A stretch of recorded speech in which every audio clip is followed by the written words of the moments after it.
जय माता दी। नवरात्रि के अंतिम दिन की ये कथा आपकी किस्मत बदल सकती है। अंत तक जरूर सुनिए माँ सिद्धिदात्री की अद्भुत महिमा।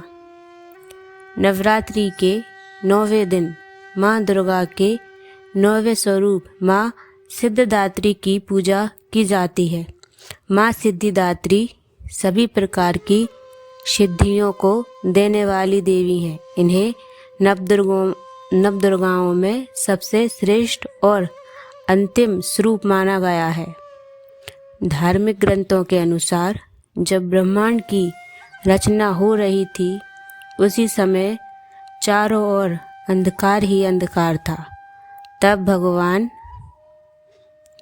भगवान ब्रह्मा ने सृष्टि की उत्पत्ति के लिए आदि शक्ति की आराधना की।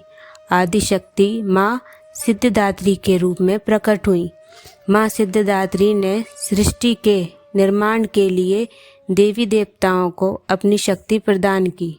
उन्होंने भगवान शिव को अष्ट सिद्धियाँ दी: अणिमा, महिमा, गरिमा, लघिमा, प्राप्ति, प्रकम्या, ईर्षत्व और वशीत्व।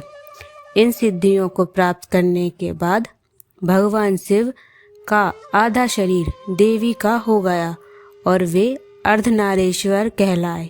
यह रूप इस बात का प्रतीक है कि शिव और शक्ति एक ही हैं। माँ सिद्धिदात्री कमल के आसन पर विराजमान रहती हैं। उनके 4 हाथ होते हैं। एक हाथ में शंख, दूसरे में चक्र, तीसरे में गदा और चौथे में कमल का फूल होता है। उनका वाहन सिंह है जो शक्ति और साहस का प्रतीक है। ऐसा कहा जाता है कि जो भी भक्त सच्चे मन से माँ सिद्धिदात्री की पूजा करता है उसके सभी कष्ट दूर हो जाते हैं। उसे ज्ञान, धन, बल और यश की प्राप्ति होती है। माँ अपने भक्तों की सभी इच्छाएं पूर्ण करती हैं और उन्हें जीवन में सफलता प्रदान करती हैं। नवरात्रि के इस अंतिम दिन की पूजा का विशेष महत्व होता है। इस दिन कन्या पूजन भी किया जाता है, जिसमें छोटी कन्याओं को माँ का स्वरूप मानकर उनकी पूजा की जाती है और उन्हें भोजन कराया जाता है। सुबह स्नान करके साफ कपड़े पहने और माँ सिद्धिदात्री की प्रतिमा या चित्र स्थापित करें। फूल, धूप, दीप और नैवेद्य अर्पित करें।